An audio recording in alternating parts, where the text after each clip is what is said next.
What up, y'all? It's your man, Abuamerican, reporting out of Berlin. This place ain't that hot. Co-wife.com, make sure you sign up. Abuamerican/shop, go check it out. One-on-one consultations, men community,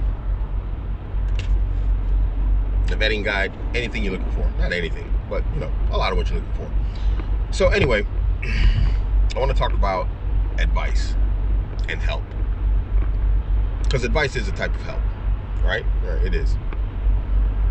And as a person who seeks help or as a person who gives help, and in my particular case, I'm a person who generally is requested to give help, you have to recognize in yourself and as a person, and on the opposite side of the coin, as a person who gives help, when people are looking for help, do they recognize what help is, or they just don't want help, but they say they do. And you, as a person who's seeking help, you have to recognize that in yourself. Are you actually looking for help, or are you just looking for someone to complain to? Do you recognize what help looks like? And are you ready to accept it? Are you willing to do what it takes once that help is offered to you? Because help, usually it's all about helping yourself. And you can, and let me say this to everybody: you can't help someone who's not willing to help themselves. They say you can't wake a man who's pretending to be asleep. It's the same thing with help. You can't help someone who's not ready to do the work themselves. So just remember that when you're trying to help people. But anyway, let's get into two cases. The first is a sister, and she's having relationship problems in terms of she can't keep a relationship. And so I told her what her problem is, because it's pretty obvious. She's out dating, and she's on the market. She's out doing her thing, and she's like, why doesn't anybody want to keep me? Yada yada. And so what's happening here is, and I'm not going to get into speculation on what she's doing in her dating, although I have a very strong idea. It's not my place to say it. She can no longer pair bond with a guy, and so when she gets with a guy, it doesn't last. And the guy doesn't want to keep her because he recognizes certain attributes in her, which I see, the ones I'm talking about, but I refuse to mention because men have a radar for that type of stuff. And so she becomes good enough for the moment, if you know what I mean. And so I told her, I said, you need to give up that life, and you need to really just back up away from all that stuff, go monk mode as a woman. I said, get your feminine center back, because she's not in her feminine center also. She's working and living on her own, even though she moved out of her parents' house for some reason. I told her not to. She moved out of her parents' house, and it's been a serious downhill streak for her since then. I told her not to do that, but she did it.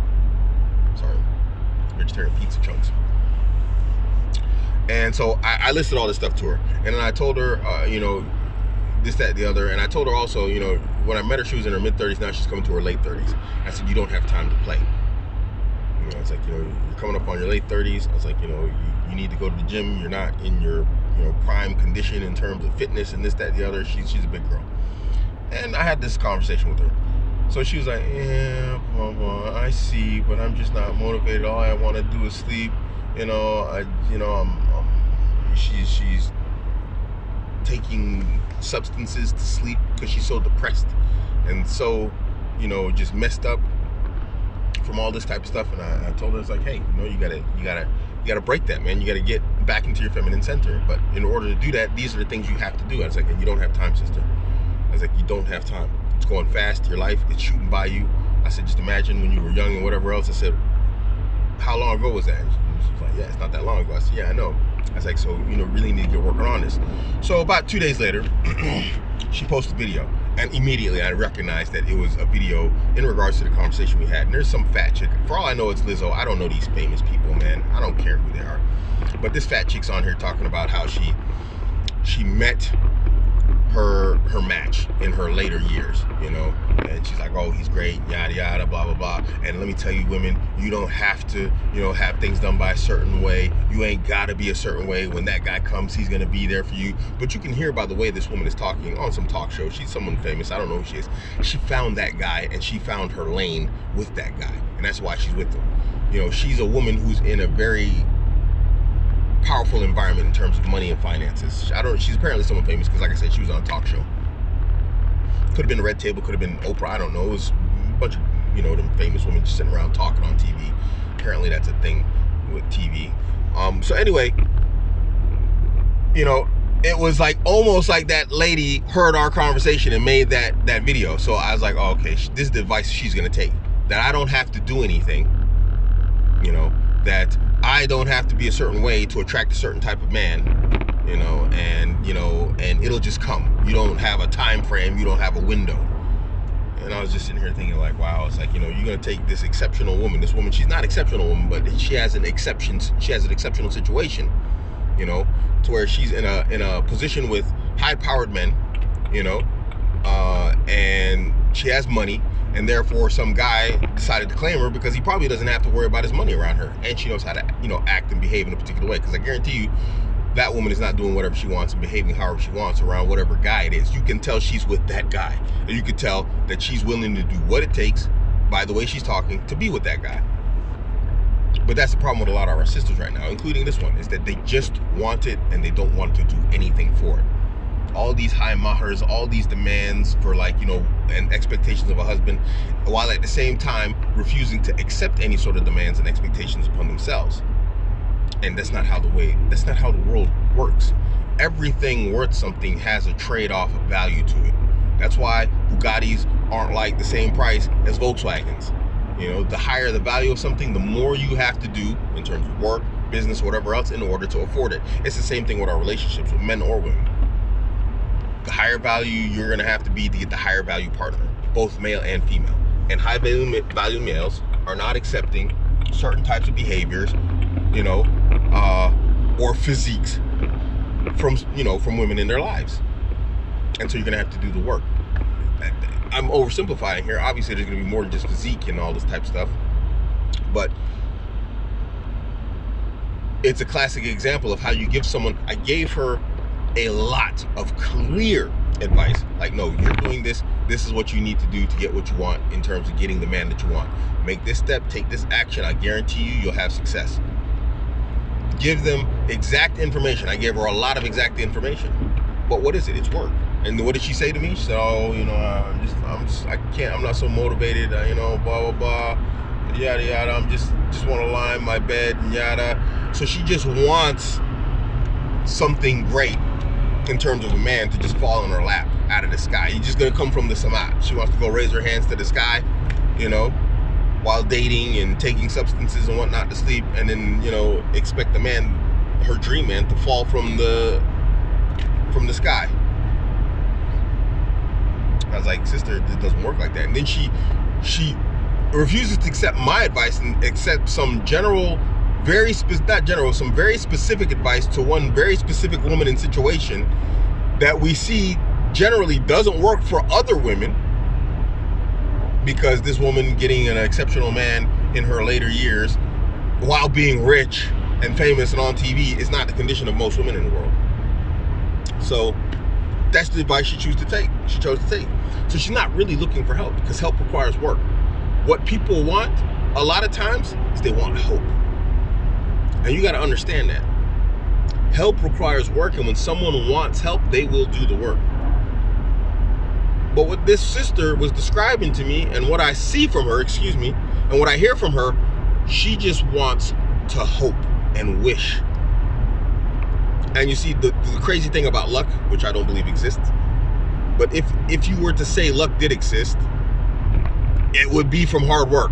You'd be amazed at how your luck increases and how much more lucky you get when you start doing the work. Obviously, there's no such thing as luck. But I'm just saying, if it did, it would only be connected to hard work. But then it's not really what luck is. It's not luck, because luck is pure chance. No, in this sense, it's just things coming out of angles and directions that you didn't realize it would come out of, because you did the work, and now you've increased your value, and value recognizes value, and therefore people and things start coming at you from angles that you didn't expect. You know why? Because you're used to this, and then your value in here. You're not used to this value up here. You're used to this value down here. So when you come up here and stuff comes out at different angles, you're not used to recognizing that value when it comes to you. Hope's never going to bring you that. Hope will never bring you that. Which brings us to our second case. And this is a brother. And this brother watches this channel, and this is for you, bro. I love you for the sake of Allah. You've been a long-time supporter. You've been a long time in communication, but you hope too much. Now, this brother was having some situations where he was like doing a lot of work with a particular project that's dear to him, which is fair enough. He has a passion for his project. I'm not going to get into details because I don't want to identify him. But he's into documenting social media, and putting out information. So he's been doing this work, and it hasn't been paying. And let me tell you something. Social media, you have to be almost savage to make money out of it. And so he needs money because his family, he said, according to him, is having troubles and financial problems and issues and whatever else. And people are not supporting him in his work. And so I told him, I said, you need to monetize. I was like, you need to really stop, think what you're doing, how you're doing it, and then find a way to monetize, because, the internet is thankless. People will just take and take and take. And this is the reality of humans. And the internet just makes it very raw and very clear and very open. People will just take and they'll give you nothing. So you have to take. Now, your taking is not shameless taking. You're not robbing people. Offer them value. I offer people value. You want to come to me? You want a one-on-one consultation? I'll offer you value. I will work with you until, quote unquote, the cows come home, off of one single payment. The payment is to keep jokers and clowns out, people, time wasters away from me. But anybody who's done a one-to-one consultation with me will tell you, one-to-one consultation with me is 250 euros for 1 hour. But I've talked to these people for weeks and months, sometimes years. I still talk to brothers after years. They've never paid me another time. They've never paid me a second time. Because it's not about the money, although it is. I don't want you wasting my time. My time has value. But you've shown you're willing to do the work. You've shown that you're willing to put in effort to get what you want. You've shown that. And so it's incumbent upon me. I'm in the business of helping people to help you. So I do it. So it's the same thing. Don't be ashamed. Offer, I told him, I said, you got to find a way to monetize. Offer people value, charge for it. No, I don't know, something, whatever his answer was, I can't remember anymore. But it was nothing like really positive in that sense. I was kind of like, okay, it was kind of lackluster. But I was like, hey, you know what? He's a long-time supporter. Dude's been on the channel supporting me for a long time. He's been, just a Twitter supporter and everything. Let me try and help him out. So I invite him to my men's community. My men's community is not free. I invite him to 2 rooms. I'm going to let him in 2 rooms for free. And I'm like, one is our main group and one is our business group. And, in the business group, maybe people can help you out. There's a lot of brothers there. They know how to do things. They know what they're going to do, whatever else. We're always trying to talk about business and ideas. There's got to be something there for you. So he says, okay. I tell him to message me on Telegram. I give him my Telegram name. He messages me on Telegram. And so I say, requirement, and I give him the requirements to enter the group. And then he just blanks me after that. So I see that he comes on and offline multiple times, but he no longer checks my messages. I explain to him the requirements to get in the group and why, just blanks me. And so I come to the realization that he's not really looking for help. I don't know, bro, if you're looking for handouts. I don't know if you're looking for hope. I don't know if you're just looking for sympathy. I don't know what you're looking for, but it's not help. Because I offered you help, and because I have requirements in my group, and standards in my group, you refused. You blanked me, actually. It was kind of rude. And I took it as such too. And I'm not gonna lie, that was kind of personal. I kind of took it as such, like, wow, I was like, that was really rude. I'm offering you help. I'm offering you access to my circle of dudes who have done the work and are still doing the work and they're still trying to improve themselves. Guys who have a vision for themselves and their lives and they can help you with it. This is a circle I'm building. And I offered you access to this. Normally it costs money to get access to this circle. Why do you thumbed his nose at it? So you have to recognize, so right there I recognize this guy doesn't want help. He wants help, but he wants help on his terms. And that's not how help comes. Sometimes it's great. Maybe sometimes you can't get that. Sometimes you can get help on your terms, but most of the time you can't. Most of the time you have to take help and get help how it comes to you. And if someone's sporadic with their help, you're gonna have to accept it. Unless you're paying that person, that's what you get. Then you're gonna have to figure it out yourself. You're gonna have to go and do the work yourself. You're gonna have to fill in the gaps on your own, because nobody in this life owes you anything. Nobody.